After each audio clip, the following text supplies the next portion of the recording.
प्यारे बच्चों नमस्कार। हिंदी की ऑनलाइन कक्षा में आपका स्वागत है। मैं हूं नर्मदा ठाकुर। आज हम पाठ 16 भोर और बरखा कविता के प्रश्न उत्तर भाग 2 पढ़ेंगे। इससे पहले हमने भाग 1 के माध्यम से प्रश्न अभ्यास किए थे बच्चों। आज हम कविता से आगे वाले प्रश्नों को करेंगे। तो आइए पढ़ते हैं। कविता से आगे प्रश्न नंबर 1 है, मीरा भक्ति काल की प्रसिद्ध कवयित्री थीं। इस काल के दूसरे कवियों के नामों की सूची बनाइए तथा उनकी एक एक रचना का नाम लिखिए। तो बच्चों, कबीरदास इनकी रचना है बीजक, सूरदास इनके ग्रंथ हैं सूरसागर, तुलसीदास इन्होंने रामचरितमानस की रचना की और जायसी हैं इन्होंने पद्मावत की रचना की है। जब आप बड़े होंगे तब आप इन सब रचनाओं को पढ़ेंगे। प्रश्न नंबर 2, सावन वर्षा ऋतु का महीना है। वर्षा ऋतु से संबंधित 2 अन्य महीनों के नाम लिखिए। तो बच्चों, सावन वर्षा ऋतु का विशेष महीना माना जाता है, लेकिन सावन से पहले के महीने आषाढ़ व सावन के बाद के महीने भादों में भी कई बार वर्षा हो जाती हैं। यह आपने देखा होगा। अगर देखा नहीं है तो इस बार आपने ध्यान देना है इस सब पर। अनुमान और कल्पना, आपने अंदाजा लगाना है और विचार करना है। प्रश्न नंबर 1 है, सुबह जगने के समय आपको क्या अच्छा लगता है। तो जो भी आपको अच्छा लगता है आपने वो लिखना है बच्चों। सुबह जगने के समय मुझे अच्छा लगता है यदि मेरी माँ मेरे सामने हो। प्रश्न नंबर 2 है, यदि आपको अपने छोटे भाई बहन को जगाना पड़े तो कैसे जगाएंगे। तो बच्चों, हमें प्यार से जगाना चाहिए उन्हें। यदि हमें छोटे भाई बहन को जगाना पड़े तो प्यार से उनके सिर और बालों को सहलाते हुए जगाएंगे। प्रश्न नंबर 3 है, वर्षा में भीगना और खेलना आपको कैसा लगता है। ये तो आपको अच्छा ही लगता होगा, है ना। वर्षा में भीगना और खेलना मुझे बहुत अच्छा लगता है। भीगना लिखना है, बिंदी नहीं लगानी है। प्रश्न नंबर 4 है, मीराबाई ने सुबह का चित्र खींचा है। कैमरे के साथ नहीं, शब्दों के साथ, ठीक है। शब्द चित्र। अपनी कल्पना और अनुमान से लिखिए कि नीचे दिए गए स्थानों की सुबह कैसे होती होगी। तो क, गांव गली या मोहल्ले में। ख, रेलवे प्लेटफॉर्म पर। ग, नदी या समुद्र के किनारे। घ, पहाड़ों पर। तो आपने अपने अनुमान से लिखना है कि इन जगहों पर सुबह कैसी होती होगी। गांव की सुबह की बात करते हैं हम। गांव में लोगों की चहल पहल शुरू हो जाती है। गांव में गायें रंभाने लगती हैं, पक्षी चहचहाने लगते हैं। कुछ लोग सुबह सुबह मंदिर जाने लगते हैं।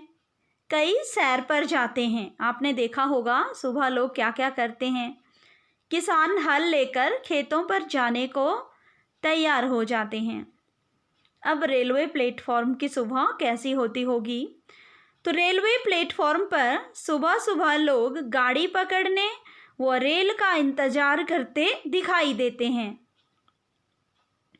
रेलवे स्टेशन पर गाड़ियों का आवागमन होने लगता है, मतलब गाड़ियां आने जाने लगती हैं। आवागमन का अर्थ होता है आना जाना। सवारियां उतरती चढ़ती रहती हैं। प्लेटफॉर्म पर सफाई कर्मचारी झाड़ू लगाते दिखाई देते हैं। ग, नदी या समुद्र के किनारे की सुबह कैसी होती होगी। ठीक है। नदी या समुद्र के किनारे सुबह का वातावरण बिल्कुल शांत होता है। उनमें जल धीमी गति से प्रवाहित होता रहता है, मतलब बहता रहता है। कुछ लोग सैर करते हुए दिखाई देते हैं। ये नदी और समुद्र के किनारे की सुबह है। घ, पहाड़ों की सुबह। अब पहाड़ों में किस प्रकार होती है सुबह। पहाड़ों की सुबह लुभावनी लगती हैं। उगते हुए सूरज की किरणें अत्यंत मनोरम दृश्य उपस्थित करती हैं। मंद मंद सुहावनी हवाएं यहाँ चलती रहती हैं। अब भाषा की बात। प्रश्न नंबर 1 है, कृष्ण को गौवन के रखवारे कहा गया, जिसका अर्थ है गौओं का पालन करने वाले। इसके लिए एक शब्द दें।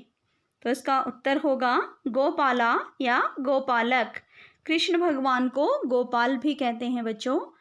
पाल मतलब पालने वाला, गायों को पालने वाला, उनकी रक्षा करने वाला। प्रश्न नंबर 2, नीचे 2 पंक्तियां दी गई हैं। इनमें से पहली पंक्ति में रेखांकित शब्द 2 बार आए हैं।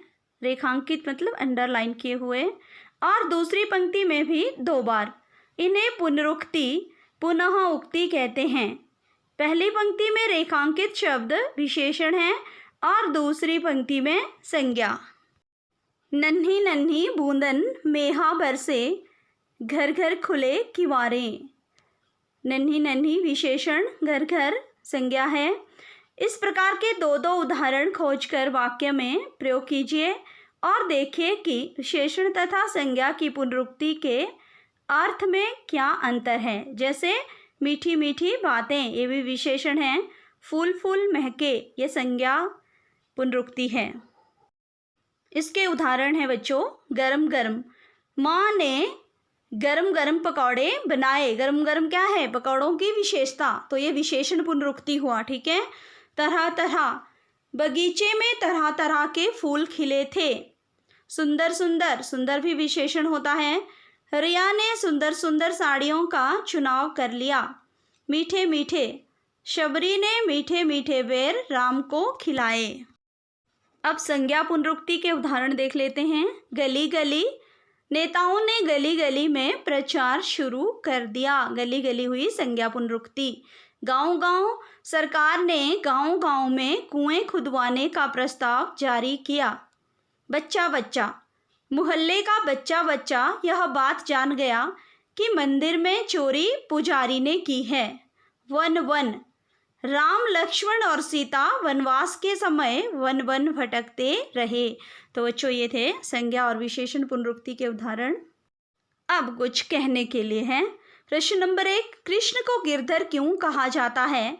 इसके पीछे कौन सी कथा है? पता कीजिए और कक्षा में बताइए। तो आपने महाभारत देखा होगा। कृष्ण को गिरधर, गिरधर मतलब पर्वत को धारण करने वाला, इसलिए कहा जाता है क्योंकि उन्होंने लोगों को इंद्र के प्रकोप से बचाने के लिए गोवर्धन पर्वत को अपनी उंगली पर उठा लिया था। क्योंकि एक बार इंद्र देव जी महाराज बहुत नाराज हो गए थे ब्रजवासियों से और उन्होंने वज्रपात शुरू कर दिया था। इसलिए कृष्ण भगवान ने अपनी गौओं की और ग्वालों की और ब्रजवासियों की गिरधर पर्वत को उठाकर रक्षा की थी। अभी गृह कार्य देख लेते हैं जो आपने याद करना है और लिखना भी है। प्रश्न नंबर 1 है, सावन वर्षा ऋतु का महीना है। वर्षा ऋतु से संबंधित 2 अन्य महीनों के नाम लिखिए जो मैंने अभी अभी आपको बताए हैं। प्रश्न नंबर 2 है, यदि आपको अपने छोटे भाई बहन को जगाना पड़े तो कैसे जगाएंगे? अपने शब्दों में लिखना है। ठीक है। प्रश्न नंबर 3, वर्षा में भीगना और खेलना आपको कैसा लगता है? खेलना लिखना है यहाँ पर। आपने अपना अनुभव लिखना है कि आपको कैसा लगता है बच्चों। प्रश्न नंबर 4 है, मीराबाई ने सुबह का चित्र खींचा है। अपनी कल्पना और अनुमान से लिखिए कि नीचे दिए गए स्थानों की सुबह कैसी होती है। क, गांव गली या मोहल्ले में। ख, रेलवे प्लेटफॉर्म पर। ग, नदी या समुद्र के किनारे। घ, पहाड़ों पर। प्रश्न नंबर 5 है, नीचे 2 पंक्तियां दी गई हैं। इनमें से पहली पंक्ति में रेखांकित शब्द 2 बार आए हैं और दूसरी पंक्ति में भी 2 बार। इन्हें पुनरुक्ति, पुनः उक्ति कहते हैं। पहली पंक्ति में रेखांकित शब्द विशेषण है और दूसरी पंक्ति में संज्ञा। नन्ही नन्ही बूंदन मेहा बरसे, घर घर खुले किवारे। इस प्रकार के 2-2 उदाहरण खोजकर वाक्य में प्रयोग कीजिए और देखिए कि विशेषण तथा संज्ञा की पुनरुक्ति के अर्थ में क्या अंतर है। जैसे मीठी मीठी बातें, फूल फूल महके। ए था भाग 2। इसी के साथ धन्यवाद।